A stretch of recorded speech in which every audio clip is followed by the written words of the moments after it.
Previously on No Reserves Radio.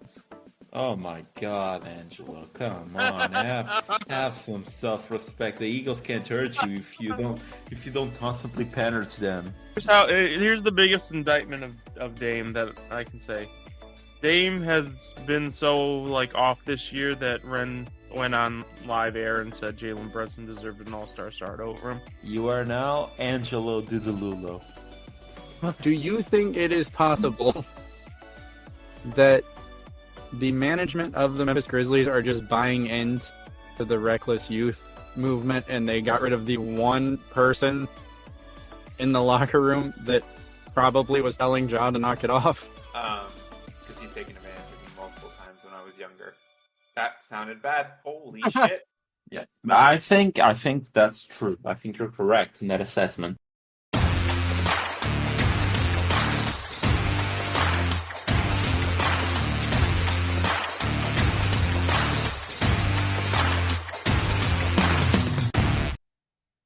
Oh, that was fast. What's going on, guys? Welcome to another episode of No Reserves Radio. I'm your host, Angelo. With me, as always, is Alex. And now that we don't have to do predictions, we're free to talk about what we want to talk about.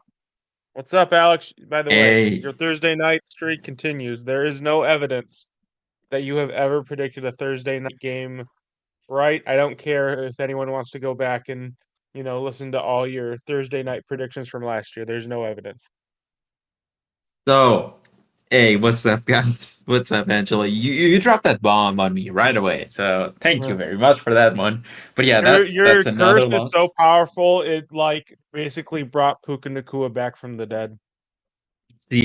See, and that's a good thing. That was a wild sequence. First, Cooper Kupp was definitely going to be back. He's 100%. He's for sure, great right now. Puka, there's optimism that he will be back. And then it's all of a sudden both are active. Then reports come out that Puka Nacua is going to be fairly limited, which, to be fair, he was. He only played 57, if I'm not mistaken, 57% of the snaps. So he was somewhat limited, but still, he nearly doubled the amount of targets that Cooper Kupp got. He looked great out there. For a guy that hasn't played since week 1, yes, he looked great. He was fluid with his movement. Now, how much of that was the defense taking away Cooper Kupp? How much was him actually being that great? Well, doesn't really matter here because, teams are always going to hyper-focus on Cooper Kupp because he is, for all intents and purposes, the one on that team. But yeah, Puka continues to be great, apparently. We weren't on Puka last year. I drafted some Puka this year in redraft. I've still not touched him in the Dynasty. But for redraft, I'm hyped. I'm all for it. But yeah, fun fact in regards to the Thursday Night Football. I dropped you this stat earlier today. But I am now 0-8 on Thursday Night Football. Assuming the average odd for the picks is minus 110, which is basically 1.9 if you're a European. So if you're a European, I'm also here for you. It's 1.9 odds in our system, but for the American folks, it's minus 110. So if you assume minus 110 and you grabbed $100 and you put that, you faded me every single week. So on week 1, you faded me, you put those $100 on the pick, you would have made back 190 basically. After that, if you grab that money and faded me every single week, you just roll over that money over and over and over again, you would now have 17K in your bank account after 8 weeks. I'm sure. Unfortunately, I don't think Alex made anyone rich, but hey, that's good enough. If you're out there, you faded me every single week on Thursday Night Football. I've made you bank. So, now that we've brought such a big focus on this, it's most definitely going to end next week or something like that. Or maybe I'm just wishful thinking. Thinking that I can't possibly go 0-18 now. I'm about to say, do you think that you could miss every because it's not like you're trying to miss. You're trying to predict these right. You're just wrong every week.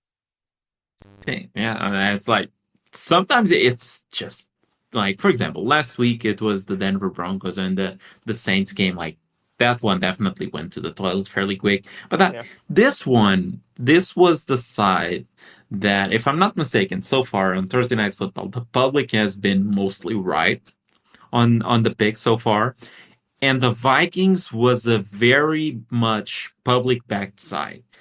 But the Yep. line always moved in the direction of the Rams. So that told you that basically, like, the Sharps, quote unquote, were very much in on the Los Angeles Rams side. Yep. And there was a lot of money coming in on the Rams.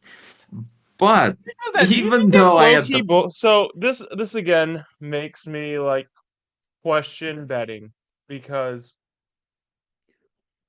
if you're rich enough, a handful of people can influence a line over like thousands of people.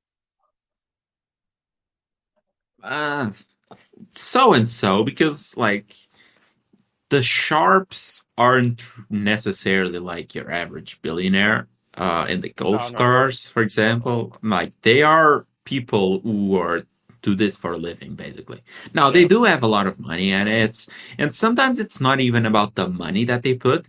But I don't know if you know this, but having been betting the NFL for, I don't know, since I've started watching, basically. Like, fun fact, during my college days, um, especially like first year and second year, I spent more time betting than I spent actually taking any classes or paying attention to the classes I was taking in college. I had basically like this notebook that lasted me, I don't know, it lasted me around 3 months or so. So every 3 months I needed to get a new one. And I had this notebook where I was basically putting every single bet that I took. I was tracking it like religiously. It even became sort of a thing amongst my group of friends in college, where they were actively asking for my bets. And like studying that, learning that, following a few of the sharps, it's not necessarily the money that they put in, but it's the bets that they put in. Like, for example, when they put a bet, it moves the line more. So, say you and me put a bet, same amount, like $100. We put that bet in, and he comes in and he puts the bet. I don't know. This is a stupid like example, but just for the sake of it, he came in and he put just like $50, the opposite side of us. The line is gonna move more towards him because they know he's a sharp. So it's like Hmm. it's also the, let's put quote unquote street rep that those guys have in the betting house, in the betting market, versus what the average Joe has. So it's not necessarily about the money, but about who places those bets. Now, of course, the money is always going to move the line, especially when they are aligned with the public, like money and whatnot. It just moves everything, but it's not all of it. That's at least my understanding from the times that I was super into it. Now I bet a bit more casually and whatnot. I still bet every single weekend, uh, I but it's don't. still a bit more I don't. casually. So it's funny. The two Americans that are on the show never bet this. That's like, Yeah. I'm the one guy who's heavily like betting this Well, shit. Like, I bet. What? My bad. honestly, so with the new promotion I got, I have a little bit more disposable income. I'm not going to do it this year because this year is like half the old job, half the new job. But next year, I think we should do a pool. Of what? Like, we both put some cash in and we just bet our sides. Yep. 100%. I mean, I'm down for it. I usually don't bet sides all that much. This is like my, how do you call it? My escape from that is that I basically like bet the sides here for our show. Oh, you Uh, parlay. You parlay. no, I just go with the No player problem. props mostly. Yeah, the parlays. Yeah. Yeah, but you can play those as singles as well. Like, the odds aren't Yeah. great. 100%. You don't get like plus 500s, plus 600s unless you ladder. For example, yesterday I think I hit a plus 300 and a plus 500 or 600 on the Puka outlines, for example. I think I had them 60 plus and 80 plus or something like that, or 70 plus and 80 plus. So those are usually the types of bets I go with.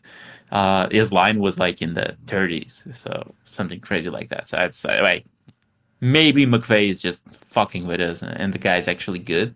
And apparently he was. So props to me. But yeah, I'm down for that next year if you want to do it. Gotcha. We'll create Oh, a profile and yeah, we got you. yeah. But yeah, definitely like this was a side in which I was with the public. The public has been getting Thursday Night Football correct, and I fucked the public because You there did. went the Minnesota Vikings. You did. That was actually a very good game for a Thursday Night Football game. That one That was was a very good game. sharp, especially. No, I wasn't saying especially. Apart from the end, though, what do you make of the referees this year? Do you think they are worse than they were in years prior, or are they I just think they're the same, honestly. they're the same? Because like this is another instance in which this is a primetime game and it's about the refs. It's again the Vikings, they were down by 8. They were starting a drive. They had a minute and 46 left, no timeouts, and they were starting a drive inside of their own 5 yard line. I believe it was by either the 2 or the 3. There are no steps back to throw. He got sacked by, I want to say it was Verse, but I'm not entirely certain about that. The rookie Jared Verse. But when he gets sacked, there's a clear face mask penalty where like the guy's just he's sacking him by the face mask, which is just nuts. And no flag gets in. They end up getting a safety there. Um, so it's another profile mistake by the refs there, Yeah, which no, leaves a that sour one was taste in definitely everyone's mouth. I think there's two, like, obviously you need to call that, but I do think there's, like, I feels like sometimes the refs can't win because if the refs don't call something, then you're going to be like, oh my God, the refs are rigging it. The refs are so for the Kansas City Chiefs or the LA Rams. But a lot of people just want the refs to hold their whistle. But when you hold your whistle, you do risk things like this happening. And I don't know. I'm more in the camp where I would rather just let the players dictate the games, and if you miss a call, you miss a call because these things are happening like fast, like quick. Like you got to make these decisions extremely fast. I wouldn't want to be a ref, quite honestly. So I don't know. Doesn't seem like the amount of scrutiny that they get. Even Yeah. like, although I'm saying this, but there were some calls in a few other games where it's like they were 50-50 calls, especially when it involves the Chiefs. I know everyone likes to pile in on them, and they're helped by the refs and whatnot. You mentioned that as well. And it's like some of the calls, like for example, I remember the Atlanta game, for example, where like the Falcons had a PI called that wasn't really a PI, for example, in the last drive, and everyone is complaining that I can't remember right now if it was like a PI that wasn't called on the Falcons or a PI that was called on the Chiefs that shouldn't be called, something along those lines. It's like people forget some of the calls that go against them because it's just the nature of the refs at times. Like they aren't everywhere. I think that some plays should be reviewed. For example, I maybe I'm missing something here. But what I was always told is that every single scoring play is reviewed. Like a safety is a scoring play, so shouldn't that be reviewable? Yeah, I think so.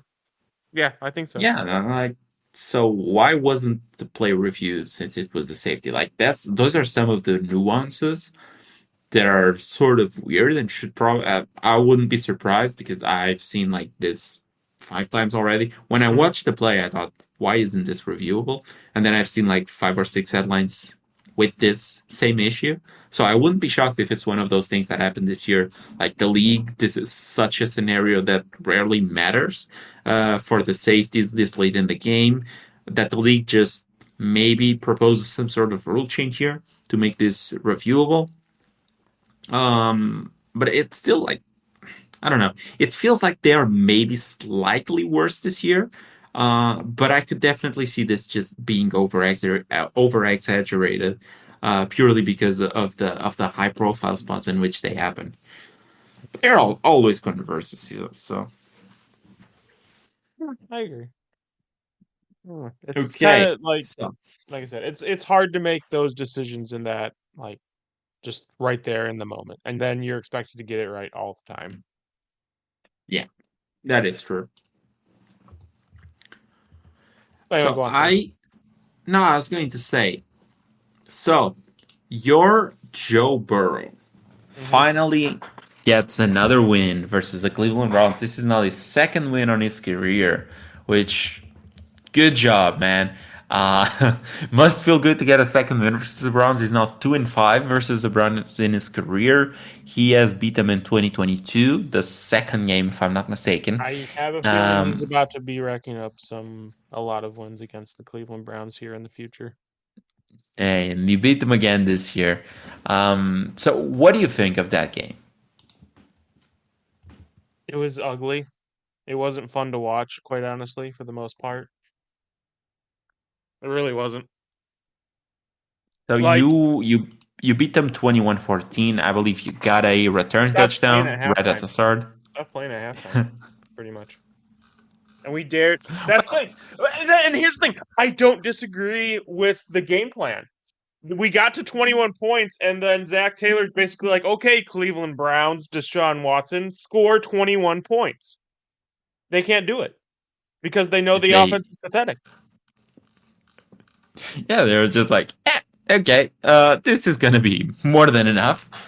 I'm just So saying it was a terrible that's it. viewing experience. I'm not saying it wasn't smart. I'm not saying it wasn't right. I'm just saying it was a terrible viewing experience to watch the second half of that putrid game, especially when Dorian Thompson Robinson basically had the whole third quarter to himself.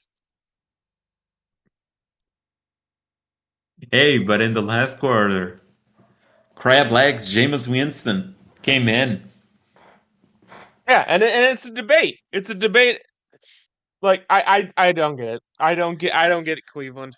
I live an hour away, and I don't get how this organization is run. I think anyone with a pair of eyes could see that Jameis A gives you the best chance, and B is the best quarterback that's remaining in that building. Maybe that even includes with Jameis, with Deshaun. So I just don't get it. I don't get I don't get Stefanski. I don't get the GM. I don't get the Browns. I mean, he was at least named the starter. Now, I believe DTR was injured and didn't practice a whole lot, but I believe he's going to be active and James is still the starter. Yeah, Stefanski said Dorian Thompson Robinson will be the backup to Jameis Winston today. So this week, he said today that he's going to be this week's backup to Jameis Winston. And they face immediately a Baltimore Ravens. Now that we've seen Monday Night Football, in which the Ravens played on Week 7, that was another game that the Ravens pretty much handled comfortably. Although that the Ravens still have one major issue right now, which is they lead the league in explosive plays allowed. So they are basically a free hit every single week to allow like I don't know a 50-yard play, which messes up those big numbers. So this is like going back to our bets. I believe I was on Baltimore. I don't feel as good about being on Baltimore anymore Yeah. because their defense just allows those huge chunk plays. There's those freebies that can immediately flip a full position, for example. Yeah, absolutely. But I I'm on still Cleveland. think they're going to get shellacked by the Baltimore Ravens, though. I don't think they're going to get shellacked. Like, I don't care what Miles Garrett says. You cannot tell me that defense as a whole has more faith in what they saw in Deshaun Watson than what they've seen out of James Winston or what they know they've seen historically out of James Winston. Can't convince me.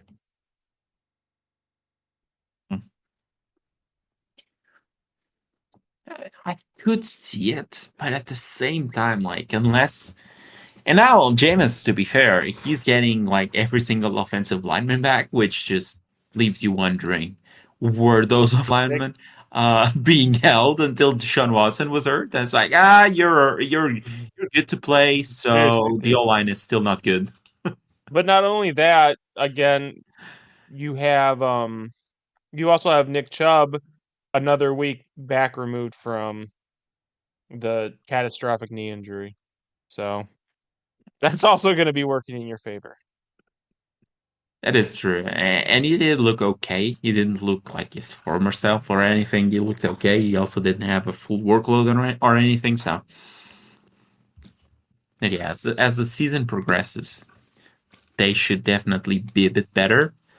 Now, what are they fighting for is the thing. Because, like, do you get a wild card spot with 9 wins? And this AFC, maybe. Yeah. I mean, think about it. Miami just had to go basically, not basically, they had to go half the season without Tua,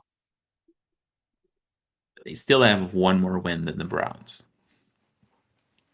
but only one more. That's what I'm saying. The AFC East is terrible. The AFC South feels like they're trying to lose games.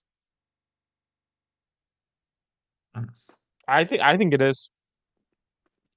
I think it's Nine gettable. wins, they would need to. So they have 7 games. There's 10 games left. So they would need to go 9-1, 8-2 to have a chance at the playoffs, even with the toughest schedule of anything. Jesus Christ, of any team Anyone? left. Yeah. So I don't know, man. I feel I think like it's possible.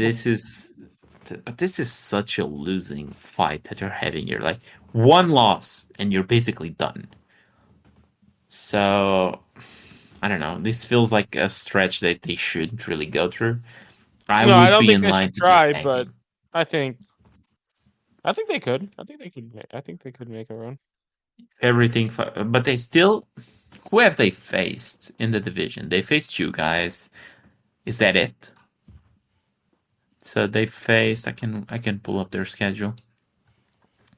They have faced the Dallas Cowboys, the Jags, the Giants, the Raiders, the Commanders, the Eagles, the Bengals. So they have only faced one divisional matchup. So they still need to face the Baltimore Ravens, the Pittsburgh Steelers, you guys again, and then all of that round again of the Ravens and then the Steelers. They still have the Chiefs on deck. This just feels like it truly feels like the hardest schedule of any team right now.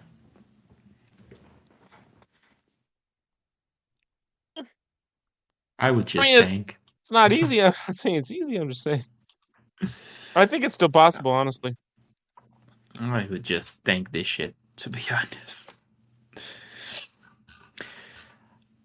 So, speaking of the Baltimore Ravens Monday Night Football game, the Buccaneers played in that game, and the Buccaneers are in trouble right now because they lost Mike Evans early in that game. So he got injured in his hamstring, left the game, came back, then like a few plays afterwards, in the end zone, he gets a target. Then he injures his hamstring again.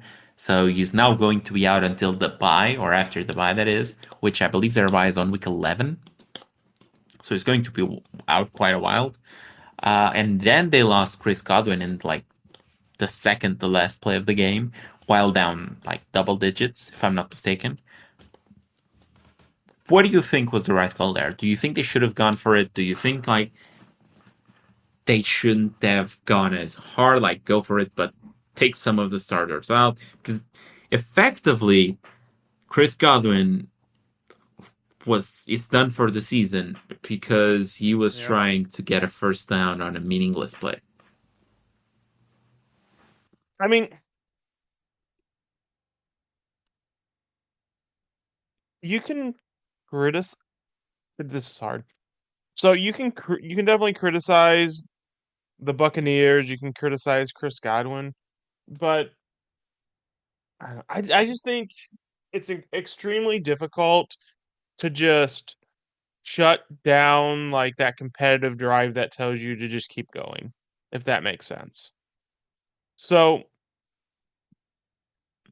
I think it's more on the Buccaneers. Like this is on Todd Bowles to sit his players and protect their health. Because I'm not going to say Chris Godwin was out there. I'm not going to say Chris Godwin, you're out there. You need to give a half-ass effort. Then he gets lambasted for giving a half-ass effort. So more on the Buccaneers than on Chris Godwin, in my opinion. Yeah, I feel like Chris was, and it's hard for the players. Like if you take him out, and it's like they're down 10, they're trying to get a touchdown. They got a successful onside field goal, successful onside kick.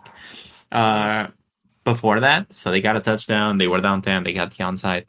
They were marching down the field. So you can make the argument that like he would probably be pissed if he was left standing in the sidelines for that. But it's like at the same time, the hit rate on onside kicks is so low. Like you already got one. Do you really think like it is realistic for you to get another touchdown, get another onside field goal? Jesus Christ, why am I saying onside field goal? Onside kick, and then go ahead and go for a field goal.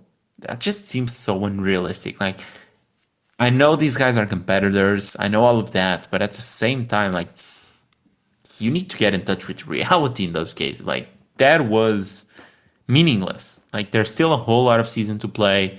They still had a great, and they still do have a very good record in terms of in division, especially. Like they're still neck and neck with with the Atlanta Falcons. This just feels like a rough way to basically.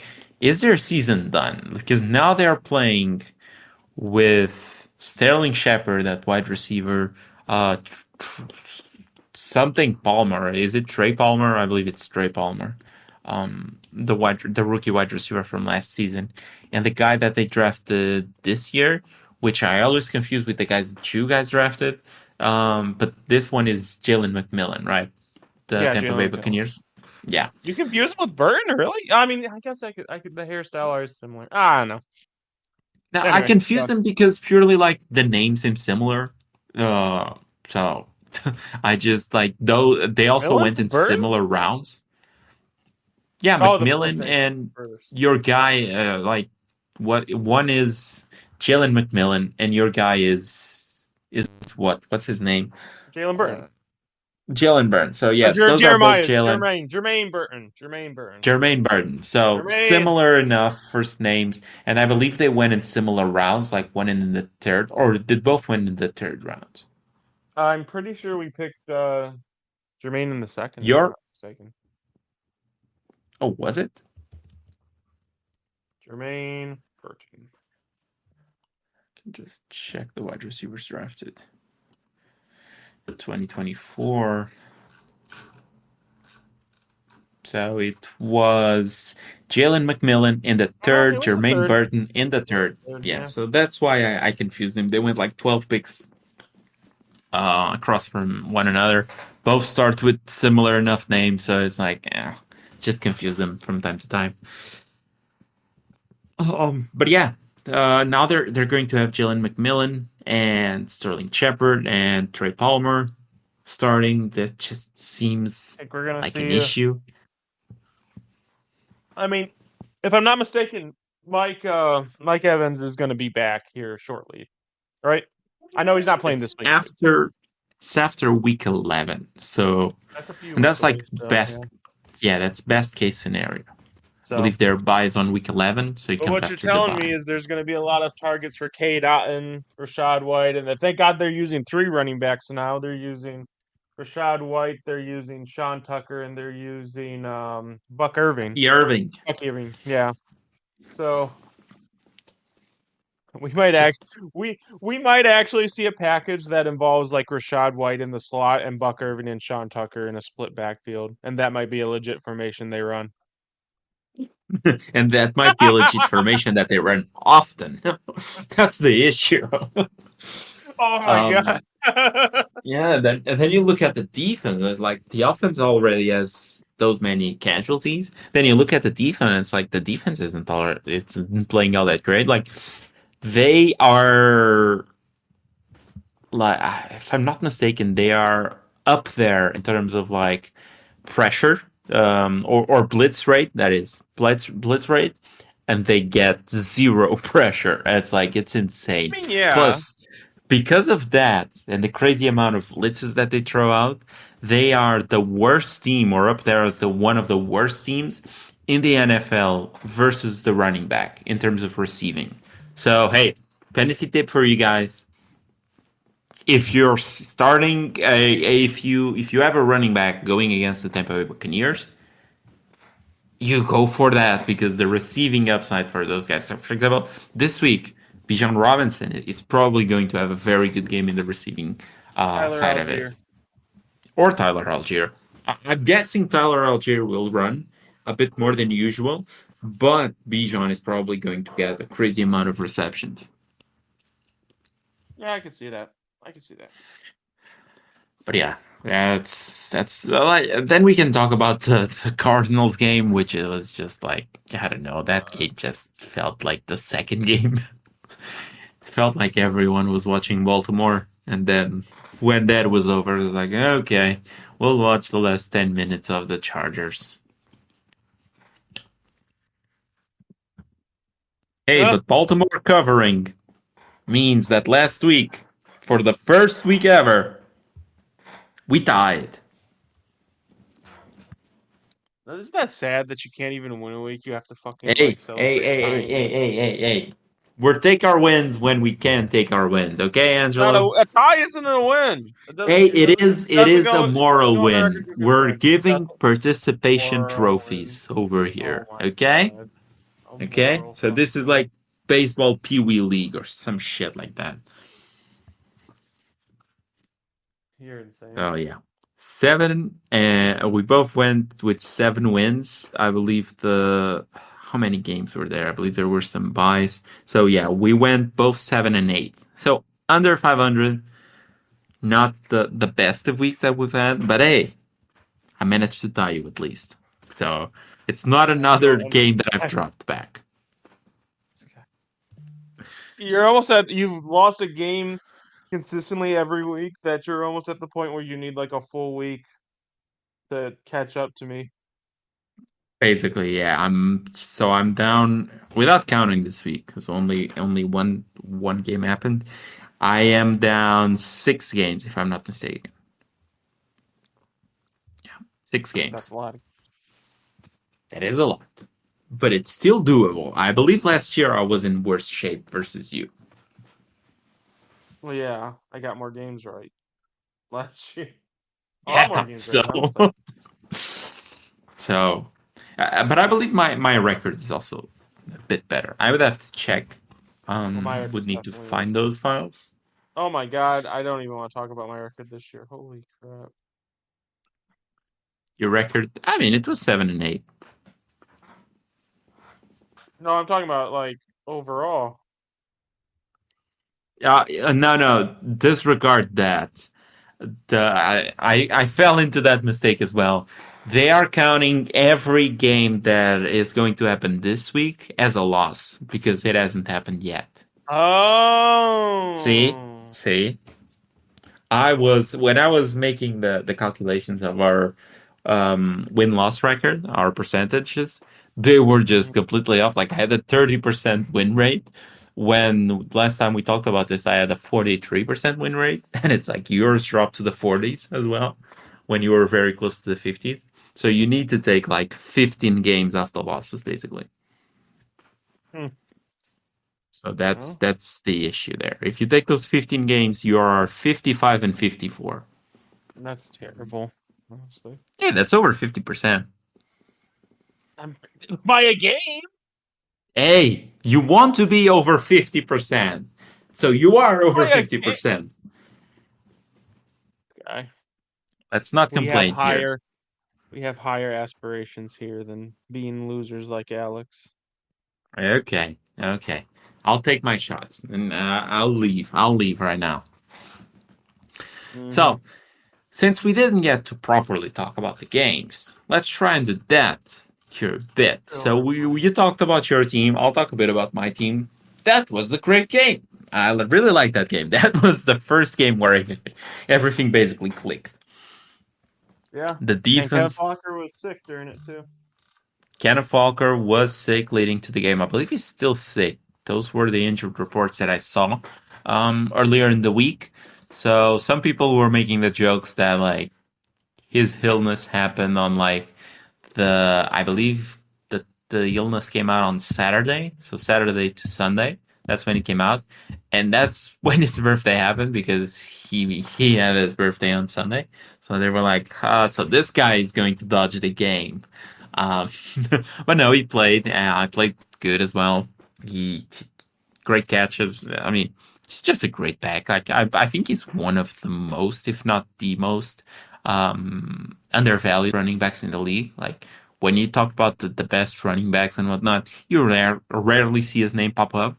It's just this dude is a freak, man. Just Jesus Christ. His athleticism, his burst. He's now a very good pass catcher as well. Remember when people told me that he couldn't catch? I remember. I remember that when I don't know who told me that, but people did say that, huh? Don't you think? Don't you remember some of those things that you were saying about my guy Kenneth Walker?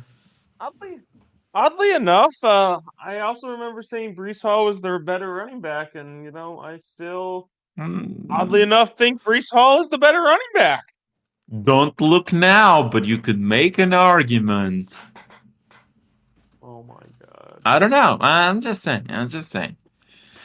Let me check something here. According to PFF.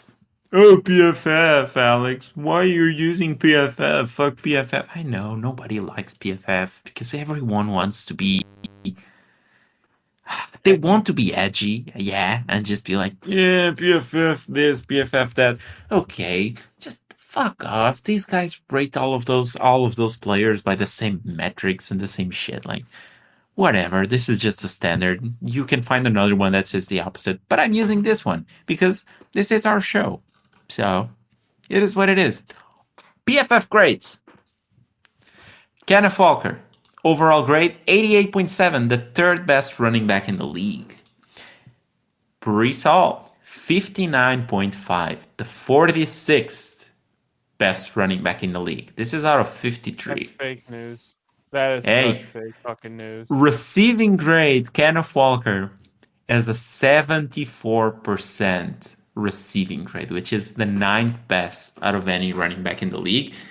Breece Hall, a measly 57.2%, which is 41st best.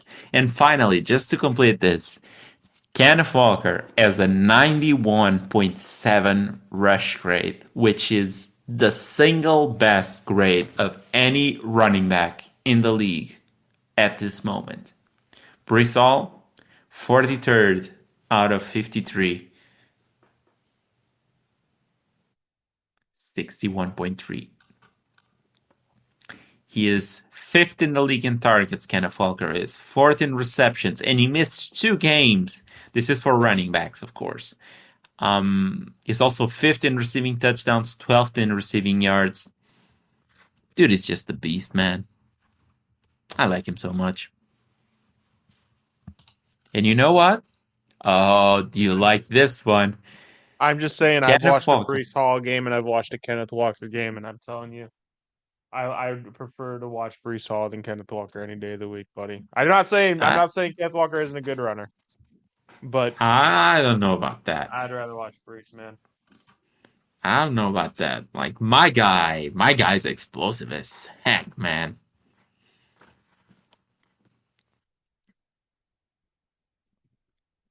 I I'm not really saying he's like not my guy. explosive. I'm just saying Breece Hall looks better to me. That's all I'm saying. I got to Pink guy watch that math. Monday night game, man. And granted, the offensive line didn't look like they were doing Breece any favors, but Breece still, man, that first half. Woo! That was versus Buffalo, right? No, against the Steelers. Didn't he have a bad game versus the Steelers? Why am I tripping? Bad second half. Oh, absolutely. Bad second half. That first Oh, half, okay. though, was ridiculous. Okay. That was after Aaron Rodgers threw 2 interceptions, and the game was basically out of reach, though. One of them by Garrett Wilson, bumbling the ball, basically. Yep. Oh yeah, in the cover 2 throw. Yeah. Yeah. Yeah. And then Pickens shows him how to do it. He just bubbles the ball and catches it back up. See? Easy enough.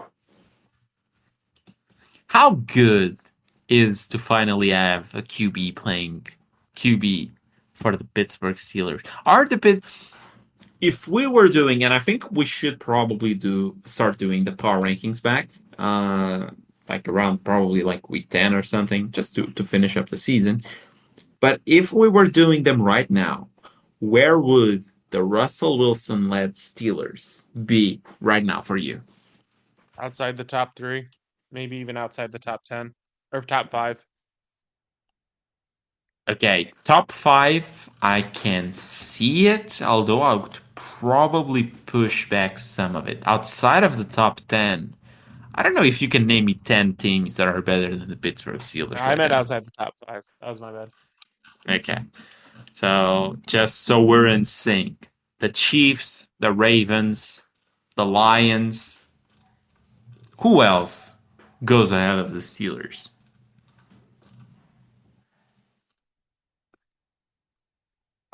I could argue the Bills, I could argue the Texans, even though the 49ers are struggling, I still think the 49ers are better.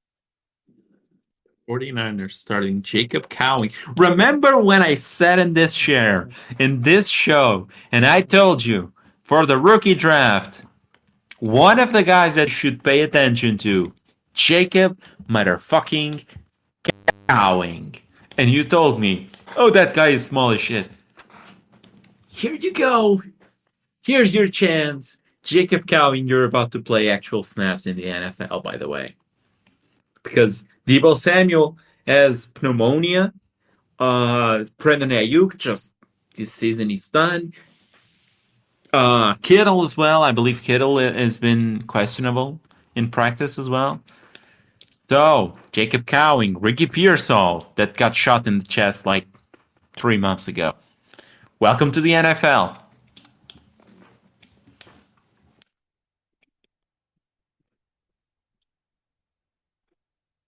Pearsall's bad. What? Ricky Pearsall's not that bad. I think. We'll see, Ricky though. Pearsall is not that bad, but Ricky Pearsall, I don't know, putting a rookie in that situation right away is always yeah, kind of true. weird, especially for a team like We say the that, Niners. but we are literally watching Malik Nabers and Marvin Harrison Jr. carry their teams Well, as yes, rookies. but there's And Brian Robinson and likely Brian Thomas Jr. Yeah. okay, but the first two, there's probably 2 or 3 galaxies between the talent of Malik Nabers and Marvin Harrison Jr. and the talent and the hype and the draft position and everything of Ricky Pearsall. 2 or 3 galaxies. Let's put it like that. For Brian Thomas Jr., it's probably only a galaxy and a half, but still. Out of curiosity, who do you think you're not going to like me? Who do you think out of those 3 rookies is the easiest to acquire right now? If you wanted to acquire Malik Nabers, Marvin Harrison Jr., or Brian Thomas Jr. I would say it's Brian Thomas Jr. still. I think it's Marvin Harrison. It might be because the hype for the Brian Thomas Jr. has definitely been going up a bit. And now this makes me want to see something. Do not say it. But no, I know what you're going to check. You can check. Go for it. I'm just curious. I, I'm I just checking some things over here. Hold on. I'm seeing it. I'm seeing it right now. So it's not. It's not. It has not happened. You He's can right rest under assured. him. Oh He's no. under him. He's under him. There's like a guy in between, but he's under him. Now, it depends on what you check. If it's super flex or super flex or non super flex. I think I'm doing non-superflex. Yeah. Or no, this is superflex. Never Yeah. mind. Non super flex, there's a guy in between, basically. A wide receiver. Oh yeah, I AJ know. Brown. I don't know. Like the Brian Thomas Jr. hype. I don't know, man. Leaves a sour taste in Here's my mouth. actually funny enough. If you look at the top 3 fallers, Marvin Harrison Jr. is the top faller. That's over Travis Etienne. That's over Patrick Mahomes. That's over Rashee Rice, who has a season-ending injury, and that's over future bust Anthony Richardson. I would say that no one has probably had a bigger fall than ETN if you look at like since the season started. Oh yeah, In terms of points, last 30 like days. Jesus Christ, dude. The dude was a top 10 running back when the season started. In Keep Trade Cut, it's now running back 23. Mm-hmm. But yeah, like it has not been a good start of the season for But Marv. again, I don't necessarily. I'm looking at these rankings, and the only thing this tells me is that like nothing's safe because once again, the top 3. Obviously, the people listening can't see this. The top 3 right now in Superflex is Justin Jefferson, wide receivers. Justin Jefferson, Jamar Chase, Malik Nabers in that order. So I don't. No, I don't. I do. I do. I remember a time when we were doing the off season and these top like I could name you the top like 5 and it was Justin Jefferson, Jamar Chase, CD Lamb, AJ Brown and Amon-Ra St. Brown. I'm pretty sure that was the order. I think CD Lamb was even ahead of Chase. Yes. If not, because there was that point in time of when He was flirting with Jefferson. Jefferson at one point. Yeah, I even believe that after McCarthy got injured, I believe CD Lamb jumped Jefferson. Yeah. When we were doing that, but we can see like if he ever was wide receiver 1, it's fairly quick. But yeah, he was wide receiver 1 back in September. So when the season started, he was basically the wide receiver 1. He fluctuated between 1 and 2 for most of the offseason. But here's From what I'm like saying. August on. Here's what I'm saying. So obviously there's been constants. Justin Jefferson and Jamar Chase have been constants for the last 2-3 seasons. After that, if you don't got, whoever is consensusly considered the best wide receiver in Dynasty consistently, you have no consistency as far as evaluations for wide receivers.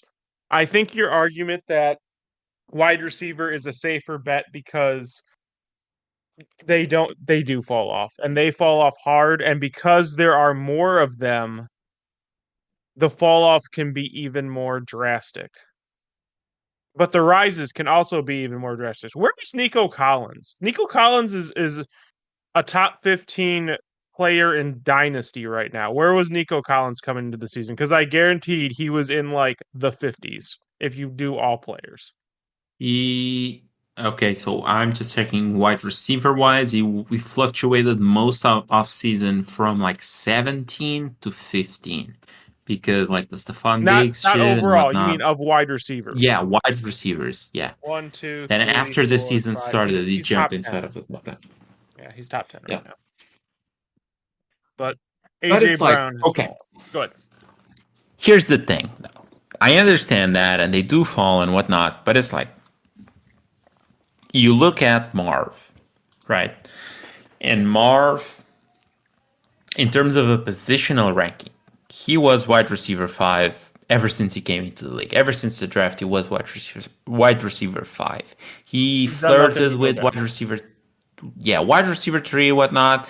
He entered the season, he was a top 5 wide receiver. He was wide receiver 4, if not mistaken.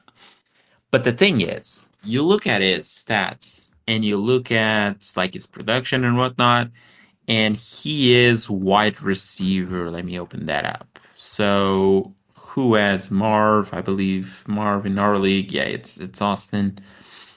Marv right now is wide receiver 31 Which, in by the way, PPR I asked scoring, Austin about Marvin, and he wasn't. and he's not trading up. Funny enough, I would I trust him. actually also asked about Zay Flowers, and funny enough, his reasoning was he thinks there's a world where next year his rebuild maybe not be done, but he could have like a competent team where he's winning games next year. And he doesn't want to make a move risking the possibility of that if he gets enough hits. It's like, that's an interesting See, logic. that's what a certain someone should have done. Excuse me? That's what a certain someone should have done a Who? few years back. Who? You! Like, always trading the guys for more picks and whatnot. Like, eventually you need the base to go off of. And, like, this is his base. I have a This is base. what I always defended. Yeah, but now, like, you've been rebuilding for, what, 6 years now? You know, it's fun. So it took you 6 years to get a base. But It here's took the him thing. 2 Here's the or thing. Here's the 1. thing. Here's the thing. Who do you think got more in their trade deals than I did when I moved Breece Hall and Bijan Robinson? I got a lot. I got a I lot, a mean, lot. you got a lot. Sure, you got a lot, but it's not enough. I don't know if you wouldn't be better right now with Bijan and Breeze. I wouldn't be. That's what I'm saying. Wouldn't you? Why would I? I'm trying to find what deals did you make to get those guys. This is why I But miss I Flea think Flicker. It was much easier to find that on Flea Flicker. it was. Don't It's care what still you say. easy. You just need to go to the guys. Flea Flicker But for I think life. it was mostly picks, so that's why it's not showing up.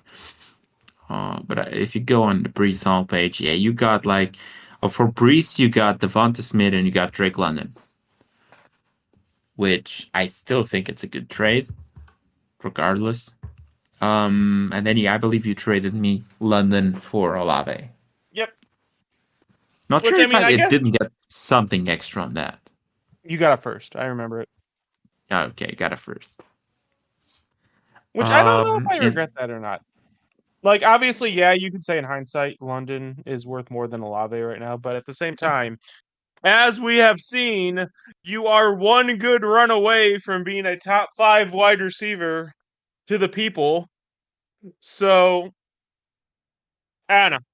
Get your guys. That's what I'm saying. Get I your don't guys. know, Bijan in hindsight, you probably could have gotten more.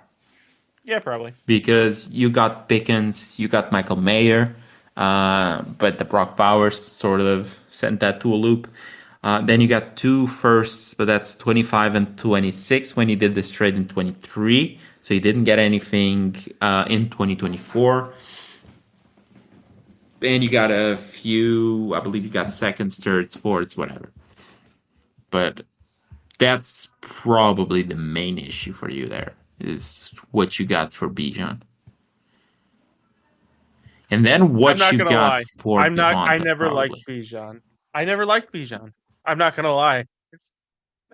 Yeah, and it's tough. I get through that sometimes as well. It's like valuing the players that you don't necessarily like that you have Yeah. in your team.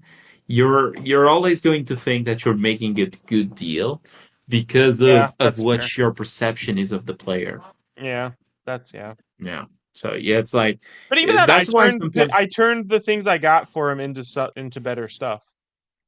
So I think so. I don't know. I don't know what you got for Pickens, but I think it was a first and change, right?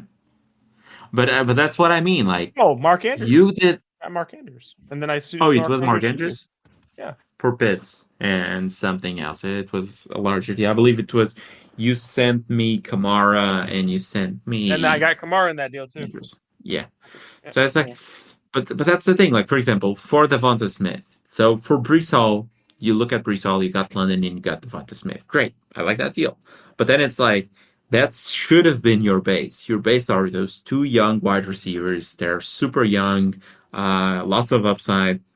But then you turn around and you trade those guys. You trade Devonta Mhm. Smith. Yep. Devonta Smith especially. You traded him, you traded like Tony Pollard, some other shit that doesn't really DK matter. Metcalf. And you got back like Bateman, Stroud, and a first. It's like the end goal always being the first is the sort of thing that I've always been against you for that, because at some point you're going to need the base. And I like that Austin is already like setting that ground. Like Base. What are you talking Marv, and Zay are the bases here. about? I guess that's fair, yeah, for us. Yeah. Like even if he moves him, like I wouldn't be opposed to him moving him, but it's like it's moving him for another guy that can be the base and then some, not just for the big straight up. That's what I meant when I said like he did what you should have done in my eyes. But that's how I always see things. That's why I don't go through rebuilds all that much, True that. Because you suck. because I suck. And my bet of Marv outscoring, I believe it was outscoring Malik? DJ Moore. No, Oh. it was outscoring DJ Moore this year. I have $20 on that with some guy. It looked good a few weeks ago. Now it's looking iffy right now because DJ Moore is wide receiver. He's wide receiver what? He's wide receiver 23, and is, as we said, he's wide receiver 31. 31. And DJ Moore has had his buys, so that's not looking great right now. Let's put it like that. Oh, it's.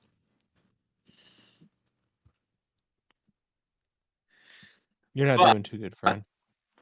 yeah, but before we went on this, I'm sorry. how good is it for the Steelers? Because we went on that round and we said that you don't think the Steelers are top 5, probably top 10. I think they're probably top 5 right now. But how much of a change was that, huh? Like, the offense finally moving the ball. Russell Wilson comes in, gets booed for the first quarter and change. After that, he goes on a tear. He throws for over 200 yards, throws for 2 touchdowns. Offense looks clean. They get to run the ball. Defense looks deadly as well. For a team that some were saying, "Oh, benching Fields is the worst decision ever," he's going to lose the locker room because Fields won them those games. Oh, shut the fuck up! He didn't win them shit. He basically did the bare minimum, and the defense won them those games, and they were just like, do we have a QB in the house that we can run an actual offense and not the Justin Fields offense? And they find out that they do have a QB like that. So Mr. Unlimited, he's back. And Pittsburgh Steelers Nation, let's weld. Oh my god. You with the corny shit, dude. Like. So here's the overarching point. Do you think the Steelers win the AFC North because of the bad start with the Bengals and the little mini slump the Ravens had? Or do you Now, think that this good? no, I was just gonna say, I think Lamar is still Lamar. If you look at the stats, he's piling up another possible MVP season. So I still give it to them.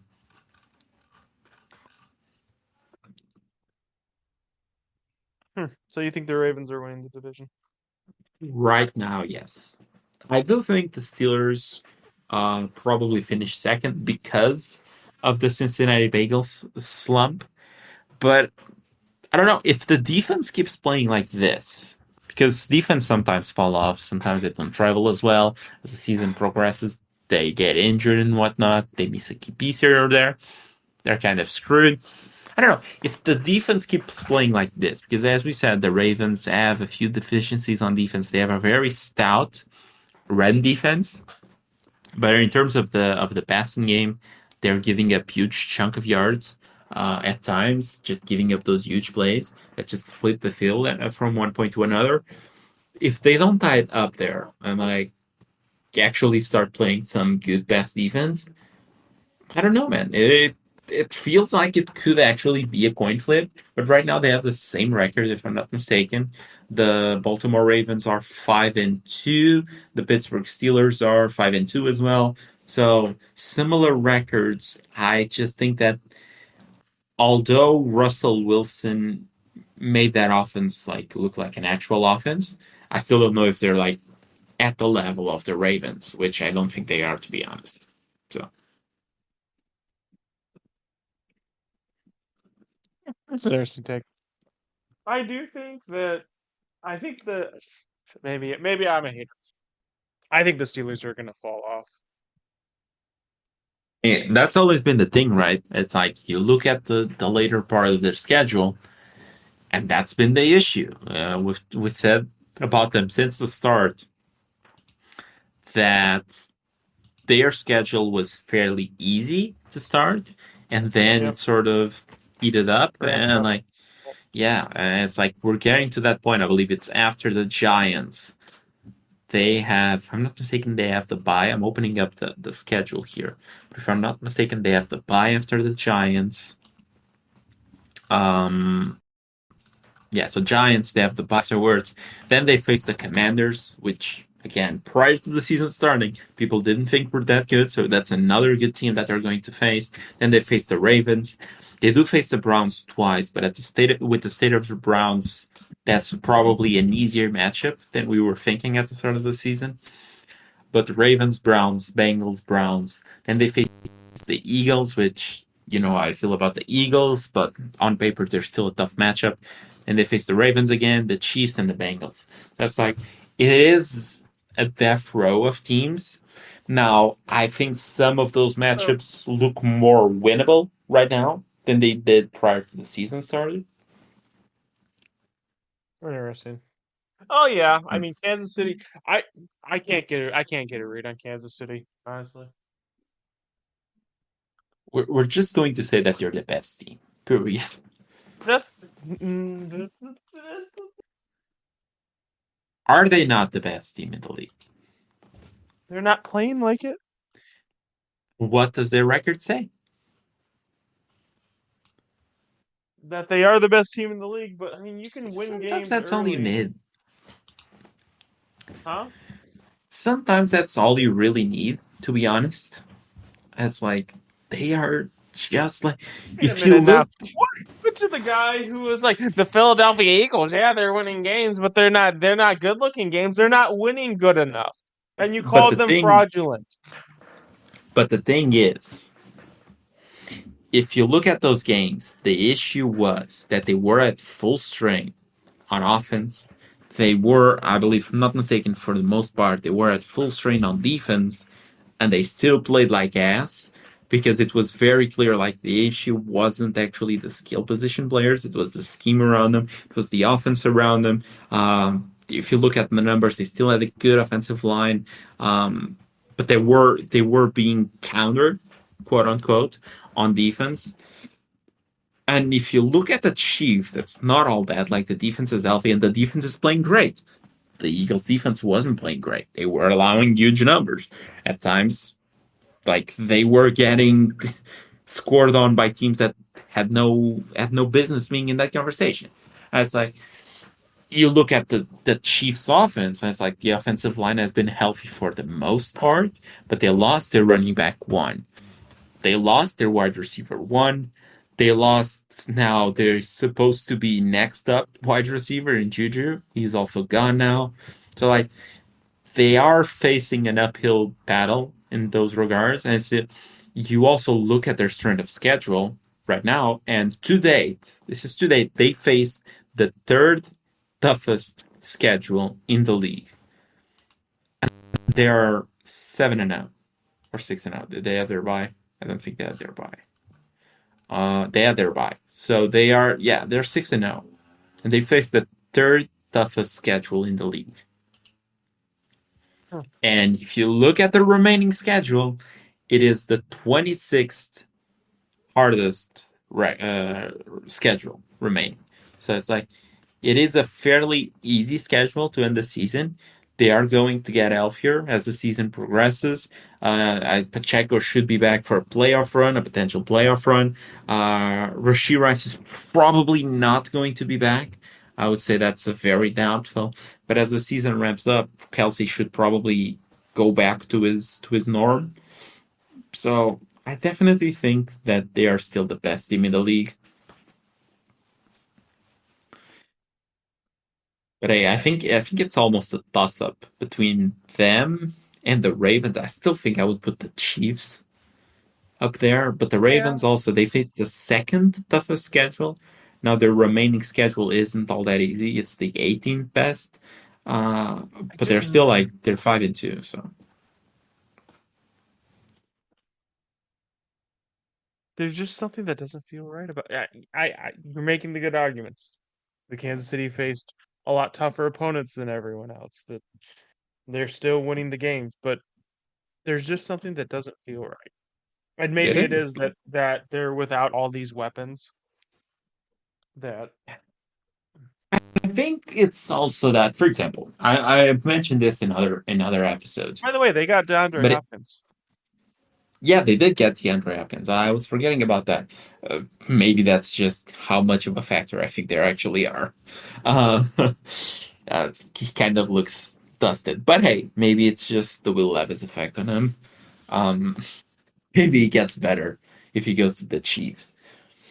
But it's like I think part of it is that we're seeing this offense, and this offense looks rough at times in terms of actually passing the football. Like Mahomes is making more mistakes and whatnot. He's not having those flashy numbers, those 300 passing yard games, those 4 touchdown games, those 5 touchdown games. Those aren't happening.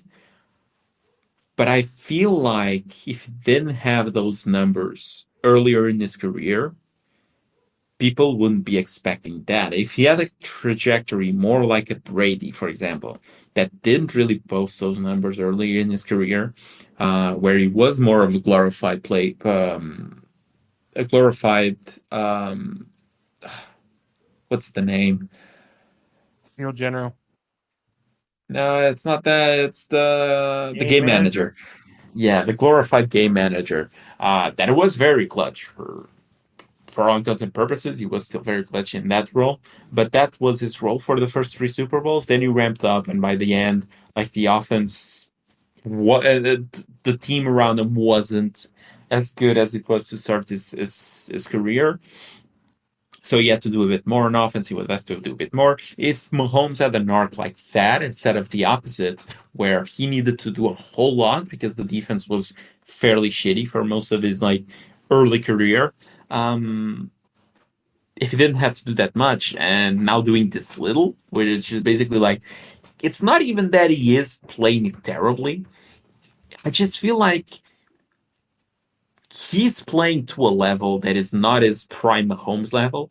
But when he needs to, when there's a key drive, when there's a key moment in the game in which they need points, that Mahomes comes back. So it feels very selective when that Mahomes comes back. But wherever they need him, and maybe it's just like you're playing the regular season. These teams really don't care about the regular season. These winning teams that have been winning, I mean, they have won 2 Super Bowls. Is it 2 or 3? 2, right? 2 in a row, 3 total. The So Chiefs, yeah, two. 3 total, right? Or no? Or is it That they've three won. Yes, appear? they've won three. They've won three. They've appeared in four and they won three. Yeah, they've Okay. won two in a row. They're going for the three-peat, and I think they've won either three or four total. Yes. Yeah, I think it's three, and they went to the fourth, which was versus the Bucks. That was the first one, and they Yeah. lost that one. So they've beaten the Eagles and they've beaten the Bengals, and last year they beat someone else. They beat the Niners. Yeah. Wait, didn't they beat the Niners twice? Yes, they have been the Niners. So they have 4 Super Bowl rings. Yes, they have four Super Bowl rings. Wait, what the fuck? When did that happen? Exactly. Oh, I thought they only had 3. What the actual? Now I need to double check that. Like, it can't be real. Do they Patrick really have? Mahomes has Patrick Mahomes has 3: 2020, 2023, 2024. Okay, so I'm Chiefs confusing as that. a franchise have 4. So they didn't beat the Niners in the year that I'm remembering. No, the Yeah, they did. Niners won versus That's 2 some. of the 3. No, that can't be. Oh, because okay, never mind. I was counting the Bengals as a Super Bowl win. Oh, the Rams win. The Rams Super Bowl. Yeah, I was kind of the one in which they had to beat the. Yeah, that okay, that is that. Don't I make was me I was thinking remember that. that. The I was Super thinking Bowl. like the Bengals faced the Chiefs in that Super Bowl and they lost that one. So No, no, no. You're thinking okay, you're okay, okay.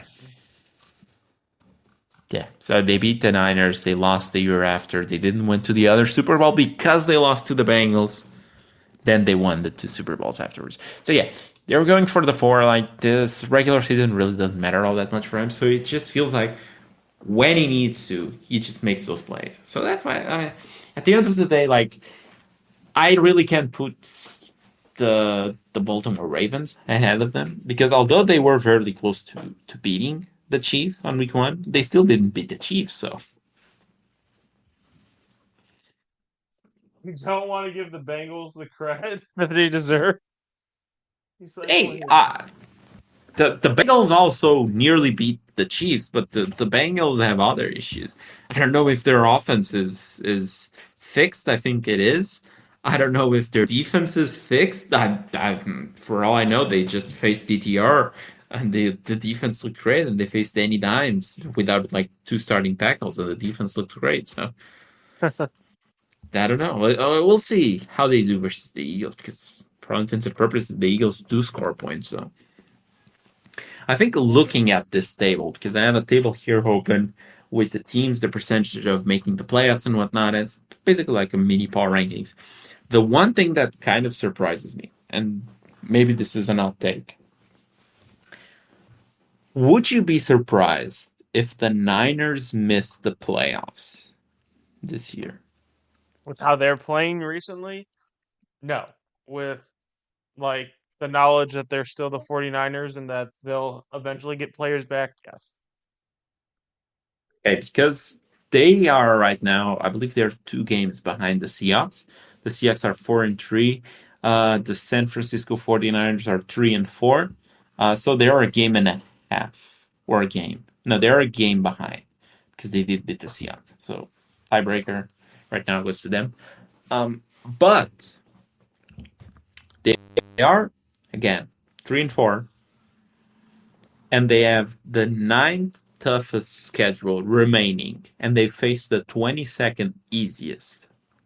They are without Ayuk for the rest of the season.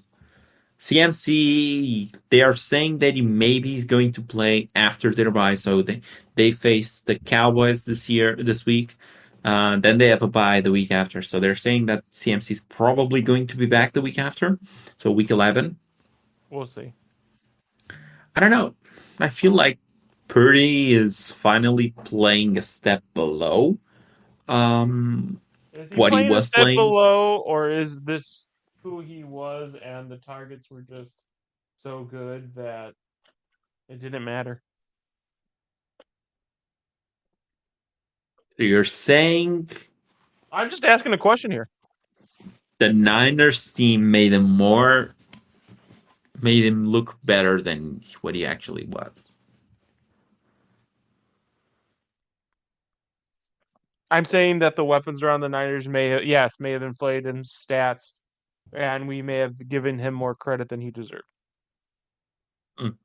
I could see it because past 2 weeks he did look like I don't know. He looked like he was a 5th round QB or a 6th round or 7th round, whatever he was.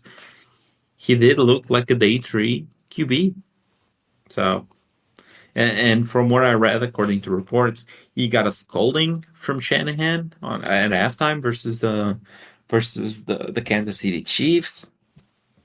There's Mhm. some trouble in paradise there.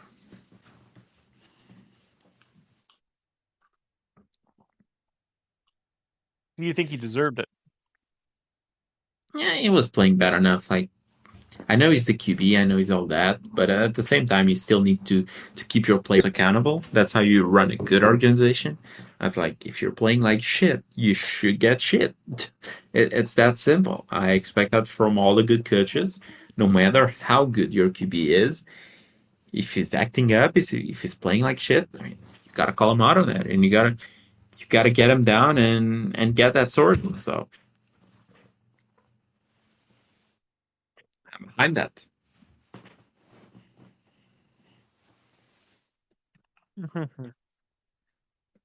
Looking at the just to move off of this like power ranking stuff and whatnot.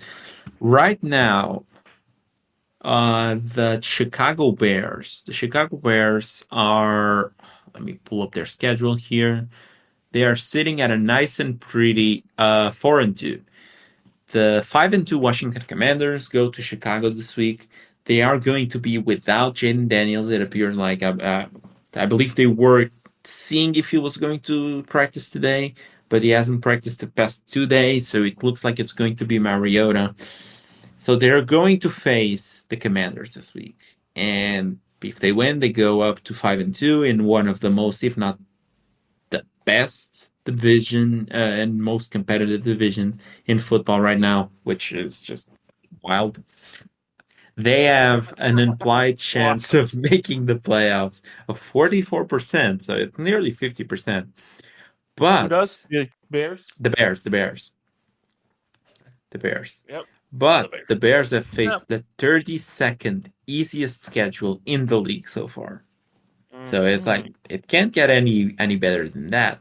And for the remaining of the schedule, they are the third toughest schedule in the league. Do we actually think that they can get into the playoffs? Because they have the third toughest schedule in the playoffs in the league Let's right not now. forget they're also in the division with the Yes, Lions and the Vikings that's why, and the Packers. and the Packers. So, and they haven't faced any of those teams, so that's why they have the third toughest schedule in the league. It's because they faced the best division in football. Those 6 games are all missing, and it's like you can make an argument that although I think they are very good, or at least good, I still think they're probably the worst team in the division. I think it's close, but yeah, like they are 5-2 or 4-2 or whatever. They're 5-2. They haven't had the bye. They're 4-2. My bad. They're 4-2. They already had the bye. That is, you're coming off the bye. That's like, and you're the worst team in your division, and you are a very good football team for all intents and purposes. Like the defense is playing good. Their running game is now looking good as well. Caleb looks to be a bit better right now. It's like, and it's still that you're the fourth best team in your division. How wild is that? Like,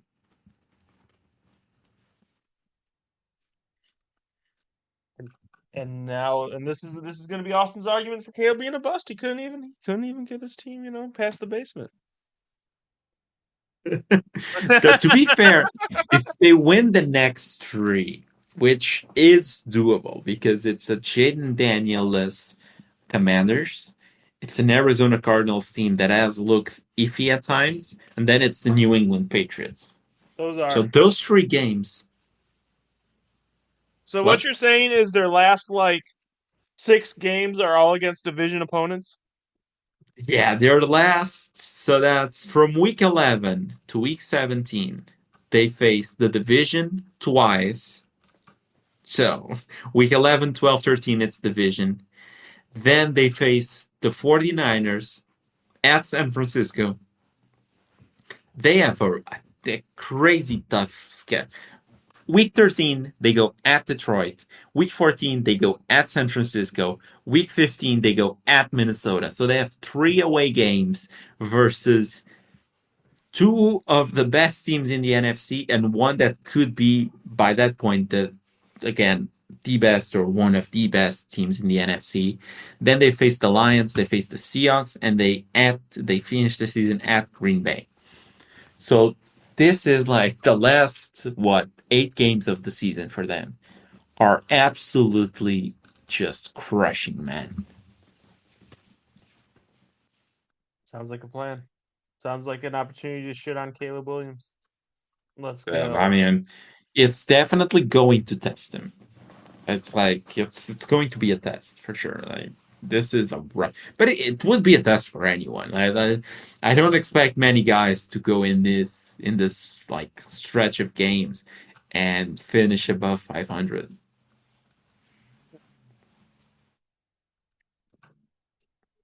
That's an interesting But take. basically, like if they do win the next three games, which are winnable, they would be sitting at 7-2.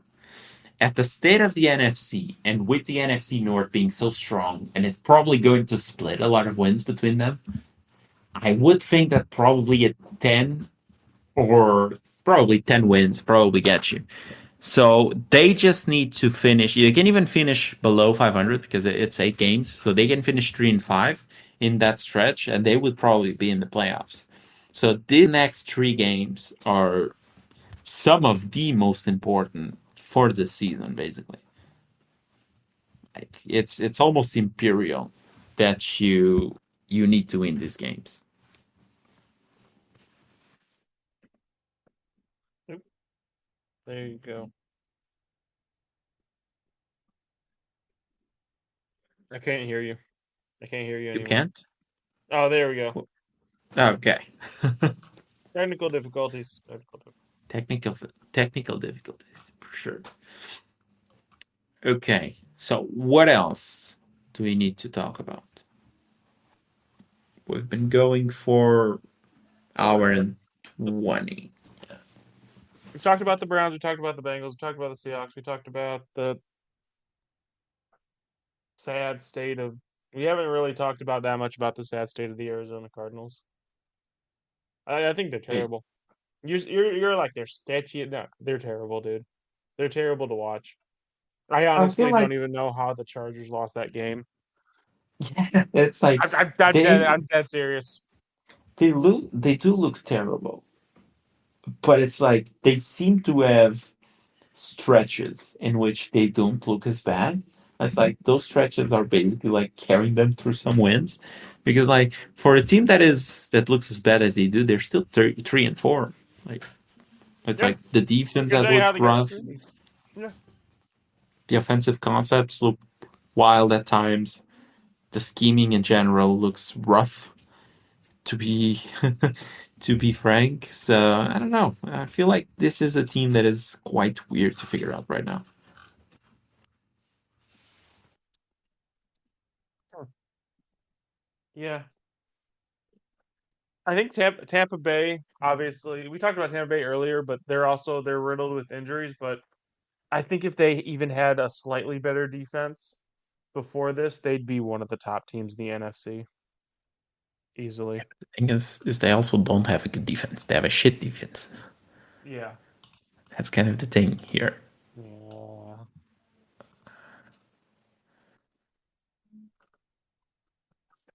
Kind of hard to judge. Hmm. I got offered a trade for Justin Jefferson. I haven't rejected it yet. I'm rejecting it. But it was Jalen Waddle, a first and a second. I'm just like, that's not enough. Yeah, I don't know. I don't know if you will have that trade anymore because Waddle got. Oh no, that was another league in which he got traded. Never mind. Yeah. He got traded in a separate league. Yeah. So. Ah, that's Who's coming not a back? what? Who's coming back? Who was coming back this week? He Yeah. has officially passed concussion protocol. Yep. Who's coming back? So we At the might start to same see time, a slimmer of the dominant Miami offense that we're used to and accustomed to. I'll tell you what. I don't think this Miami Dolphins team is going to be great rest of season. You don't think so?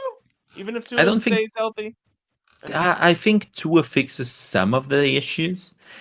I don't think Tua fixes everything. I think the defense has been playing below average, Oh, defense is terrible. Let's yeah, not for a lot of time. I think they need to go on a great run to save the season, and I'm not sure if they're capable. Like I think they will play great offense the rest of the way, but it's like it's not it's not as exactly like they were if you were watching the Miami Dolphins game prior to going out, like that game versus Buffalo especially. They weren't looking all that sharp, let me tell you that. Like that wasn't the high powered Miami Dolphins offense, and it's sort of been like that for a bit right now, where it's no, I'm starting to have some doubts in regards to McDaniels, to be honest. So McDaniels. Yeah, Interesting. yeah. Why Mike, McDaniels? the coach, Good. not Jaden. Mike McDaniels, the Yeah, coach. Mike McDaniels. Why? I don't know. It feels like the boy genius, the offensive mastermind, isn't necessarily as good as a coach as we thought about. Because, like, one of the great things about a coach, like, one thing that a great coach does well is adjustments. And it's like, when he's down at half, his adjustments are non-existent. When he had to adjust his offense to a new QB, like we've seen great guys adjust. For example, I remember when Jimmy G went down, uh, the Niners went with guys like Nick Mullins, for example, and the offense ran okay. Last season, the Minnesota Vikings, when Kirk Cousins got hurt, like they put Mullins in there, they went okay. They put Josh Dobbs in there, didn't go great, but it was workable at times. I was like, you look at that Miami Dolphins offense, if you even can call that an offense, when Tua was out, then it's like it's one of the worst things around. So where are the adjustments?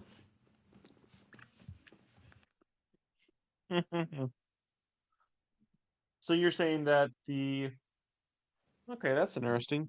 You're saying that you don't think the Dolphins are have adjusted enough to Tua being out, and you think the Dolphins were more contingent on Tua putting up points and scoring points, and that just pressured teams to try and score points, and then they just countered off of those mistakes. Yeah, I think he has a good system when everything is healthy. So when two is there, I think they're a match made in heaven. I think probably we should give a bit more credit to Tua for his role in this team and this offense than we should give to McDaniels and the players around him. Especially now that we've seen like a decent sample size of no Tua and like everyone healthy almost. That's like this is very rough. But I definitely think so. I think like if it if McDaniels was a better coach, I don't think the offense takes this much of a step back. He just looks clueless out there at times. It looks like he has no idea what he's doing anymore. Like he has one game plan, and if it fails, it sort of goes tits up, and that's that.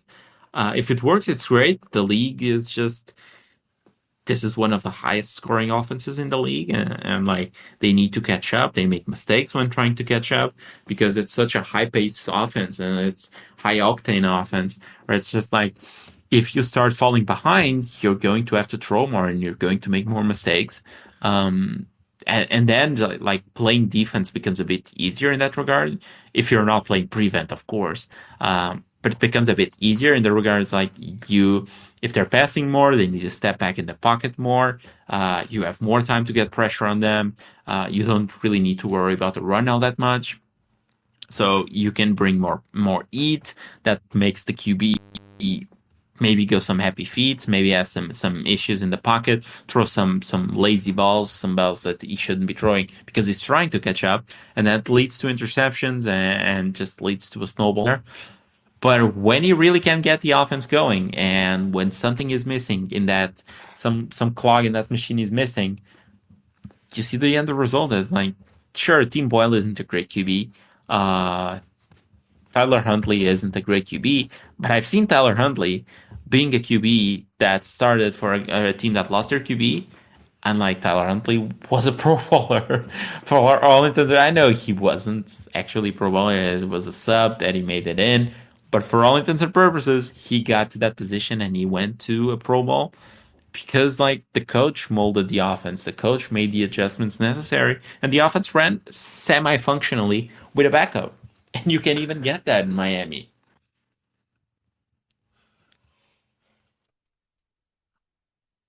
I don't. I still like Miami for the rest of the season, assuming two is health. I That's feel just like we're in for a rough awakening with Miami. no. I've had enough rough awakenings. The Titans, they disappointed me. San Francisco's not the San Francisco I knew and loved. Yeah. It's been the Bengals started off slow. It's just been a rough season for you, boy. Yeah. Hey, but at least the Packers are going okay.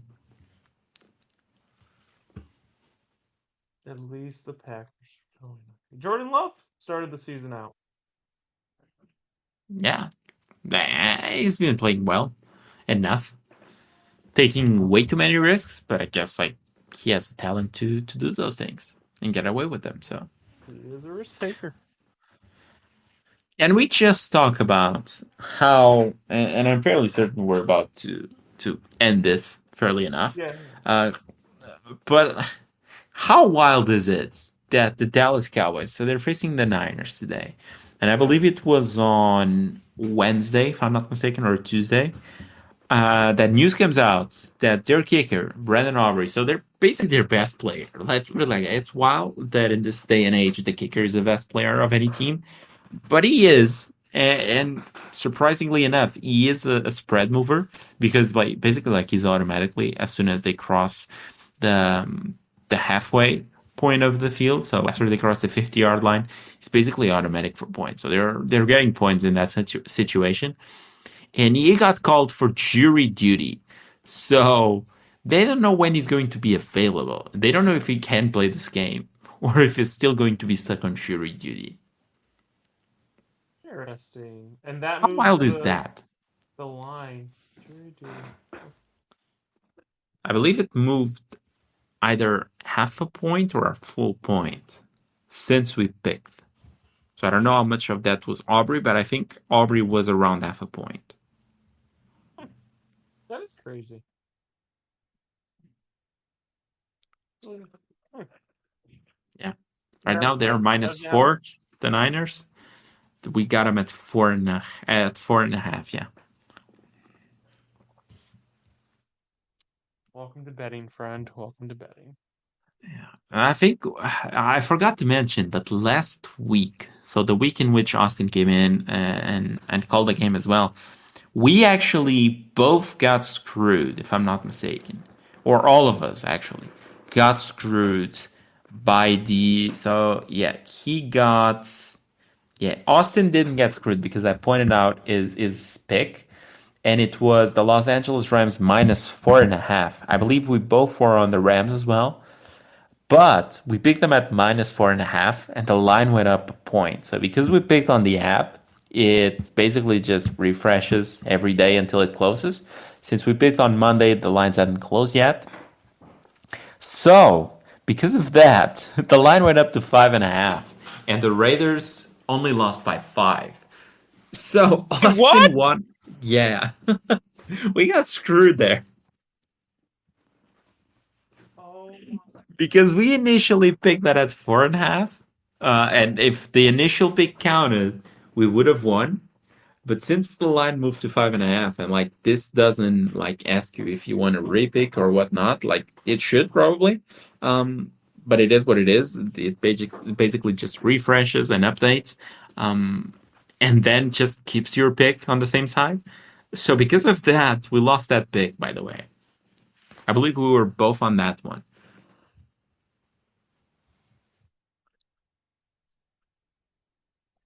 that's Yeah. crazy. We were both on that one. And the line at 5.5 lost, and the line we picked on the show at 4.5 won.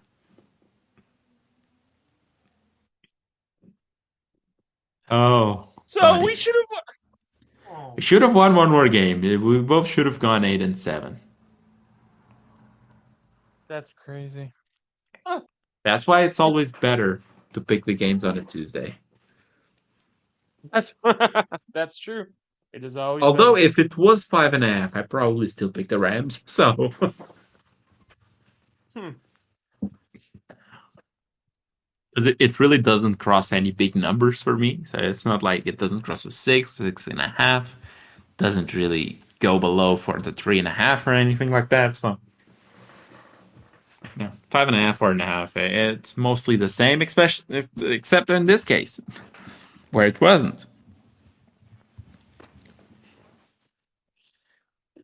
Oh, We but have yeah, taught you about that's life today. That's the show. We've taught you about yeah. life. We did our job. Yeah.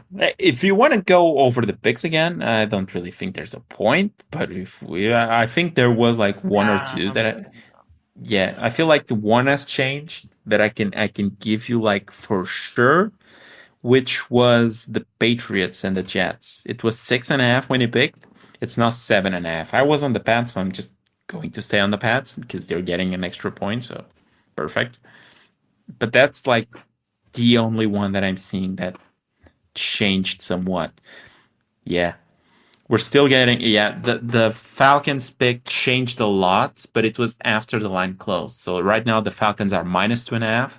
The Buccaneers, we picked them at -2.5, and they're now +2.5. So that's fun. Wow. Yeah, because they lost, and they lost Evans, and they lost Godwin. So yeah, but it's still a major flip. Like it flipped 5 points. So If I'm not mistaken, I picked the Falcons in that too. So screw you, Alex. yeah, I have the Buccaneers. So yeah, that's one, huh? That's like Yep, the I big got the one. Falcons. Nice. Yeah, At +2.5. Let's yeah. go. I do have. Do you have the? But this one didn't move as much. Who do you have in the Bears and the Washington Commanders? I have where are we? The Commanders. Yeah, so I got a bit of an extra thing here. They're now the Bears are -3 right now, and I got them in the app at -2.5. So it's not even close to the flip of the Falcons. Oh yeah, no, I don't know. Not at all. All right. Well, let's wrap it up.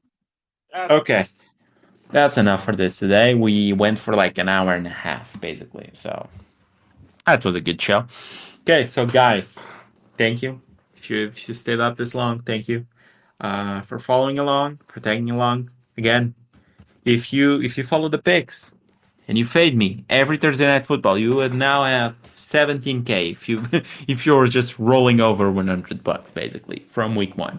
So it pays to listen to the show. You just have to to know when to fade. And Angela has been telling you to fade me for quite a while now. So but that's all jokes. Thank you guys for listening. If you're listening on the Apple Podcast app, if you're listening on the Spotify app, or wherever really you're listening to your podcasts, doesn't really matter to us. Just drop us a 5-star review. Just leave us a comment if possible. I know, for example, Spotify is possible. So do that, please. And turn on the auto downloads. Doesn't cost you anything except for like a tiny bit of space in your phone. But you are hopefully going to download this anyway. So it helps us quite a bit, and it's free. So if you're listening on the YouTube app as well, just make sure to do all of the things that you've been doing for quite a while right now. So just the subscribe, the like, the comment, all of those good things really helps out as well. And yeah, hope you have. This is coming out on Sunday again, right? Sunday, Yep, or Sunday. is basketball coming in? Okay, it's still Sunday. Okay, so Sunday you're going to be listening to this. Have a great day of football. No early games, if I'm not mistaken. I don't believe there's like a London game or anything like that. So yeah, all games start at like 1 p.m. for you guys as well. All of those good things. So yeah, enjoy football. Hope you have a great week. Hope you win your leagues in fantasy as well. And we'll be back the week after. Talk to you guys next week. Bye. See you guys.